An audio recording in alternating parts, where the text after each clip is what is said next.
Yep, so when I went up to the AIS, it was in 2007, so I was lucky enough to get 6 months there with Paddy Mills. So when he went over, we were watching him on ESPN every game we could, which was pretty awesome.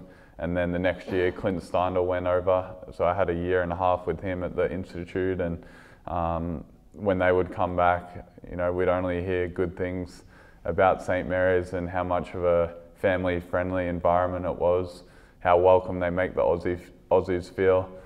And yeah, the coaches came out to the AIS and would recruit us, so got to know them really well, and then eventually went on a visit to St. Mary's and Pacific, and the AIS coach at the time, Marty Clark, had some really good advice.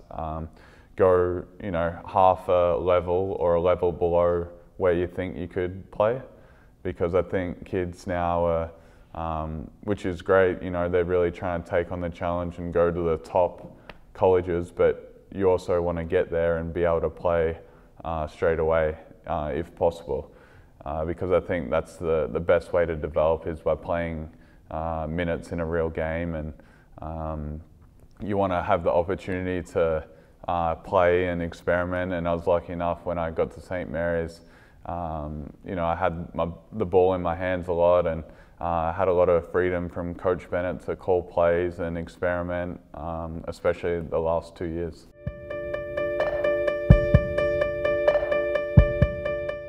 Yeah, so my first experience in the US was 2008 when I went on my visit to Pacific and St. Mary's.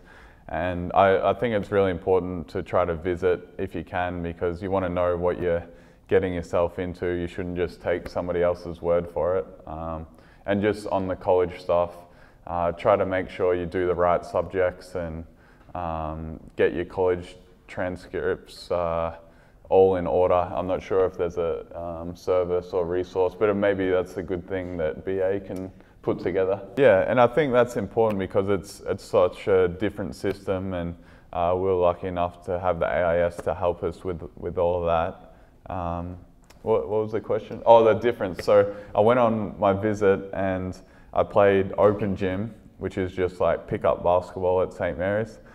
And I was playing in the second game, and you know, we're about to start. I'm like, well, what plays do we run? And they're like, looked at me like I was crazy, because when you get over there, you just roll the balls out and you just play basketball. It's just pick and roll, and you know, there's no play calls. And I think growing up in Australia, it was very structured, which taught me how to play the game really well. But that freelance style of just playing was, it was a bit of a shock to me that it was very loose and not what I was used to. And then the other adjustment when I got to college was how quick the players were to guard defensively, but then offensively, I had to tighten up my ball handling because everyone has really quick hands over there, and they reach a lot. So you have to be tight with your handle, and if you get tighter with your handle, you can, you know, get past them.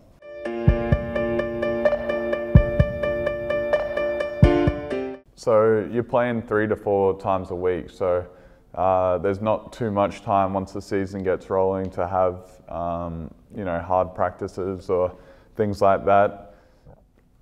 Excuse me.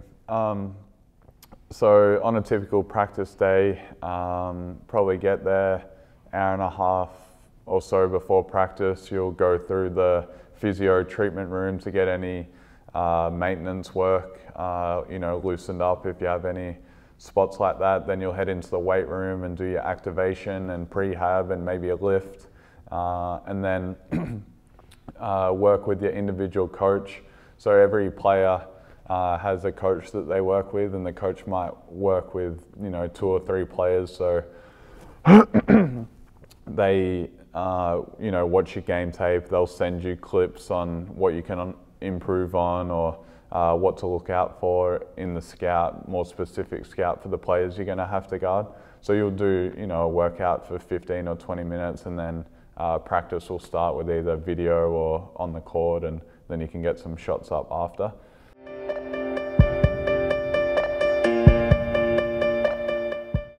When you practice, it's typically just focused on your team and what you have to do.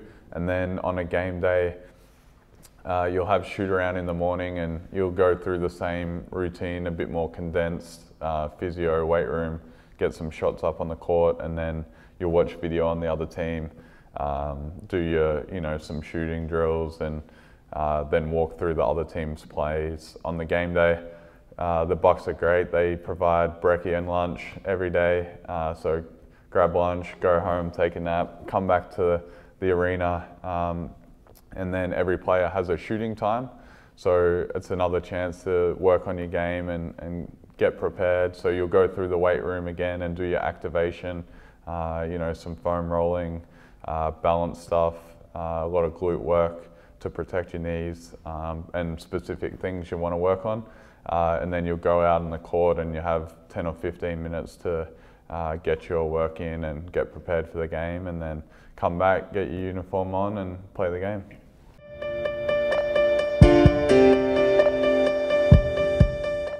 Well, the NBA timeouts are so long, which is good as a player because you can really catch your breath and, have some water and have a chat to your teammates and then listen to the coach's message. And I'd say, the coach doesn't try to overload you with too much information. You just want to have maybe one or two things on each end, and they'll draw up a play that they want, or talk about the play they want to run next out of the timeout. And in that minute break, your timeouts are a minute, right? So you don't have that much information to get out there. So I would say just have, one or two clear things that you want to say, give a bit of encouragement, and see if the players have anything they can interact with each other and solve themselves. Because I think if you can teach the kids to try to problem solve themselves on the court, that'll make them better players, and they can huddle up at free throws and different times like that. And the more problem solvers you have on the court, the better the team will be.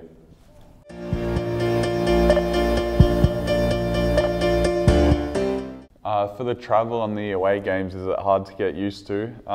My first year it was.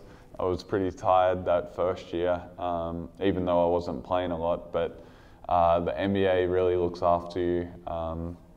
A typical travel schedule would be you'd practice at home in the mid-morning, fly in the afternoon to the new city, get into that city, have dinner that night, shoot around in the morning, have a nap, play the game, and then fly out to the next city after the game. And we have charter planes, so it's just the players, coaches, training staff, the marketing department, people like that on the plane.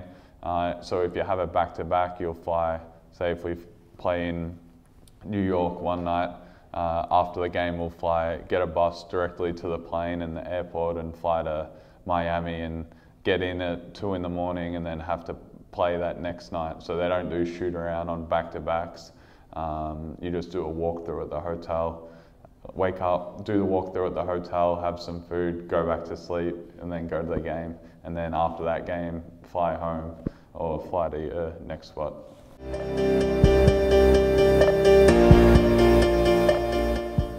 Yeah, they'll have a big ballroom or a room like this, and the video guys will tape up the keyway on the ground, and they'll have a basketball or something, and yeah, you'll walk through the other team's plays after you watch the game tape on the individuals and what plays they like to run.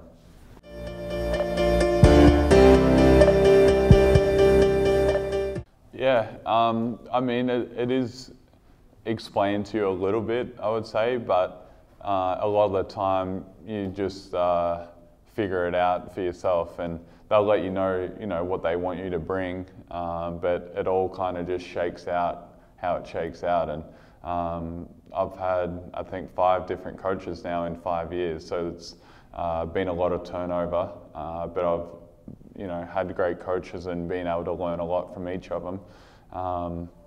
As for the 2015 finals, it was unfortunate that Kyrie got hurt, but it was a great experience for me to be able to play a lot.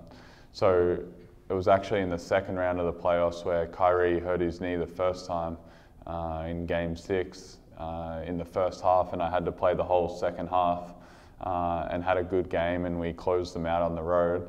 And then he was still a bit banged up for the Atlanta series, the conference finals, and I got the opportunity to play a lot and did pretty well in the conference finals. So when he came back in Game 1 and he got hurt in overtime, it was interesting.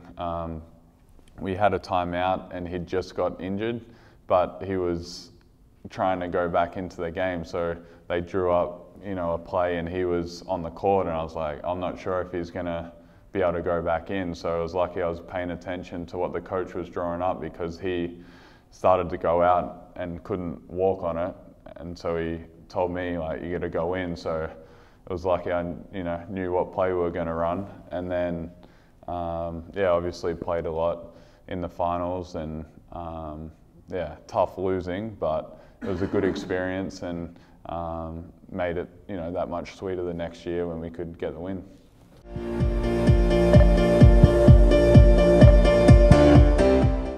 My goals for next year with the Bucks, we've lost in the first round the last 2 years, which has been really tough because we felt like we could go a lot further. So I think, the East, I think every team probably feels it's pretty wide open now that LeBron's gone to the West. So, I think as a team, our goal should be to win the East and go to the finals and see what we can do there. And it's obviously easy to say, but hard to do. And there's a lot of good teams in the East and a lot of young teams that are getting better as well. But I think with the group we have, we can do something pretty special. But it's a long season, and you can't get ahead of yourself. You just got to focus on getting better every day and trying to build good habits, because when it comes to the playoffs, that's when your habits get shown, whether good or bad.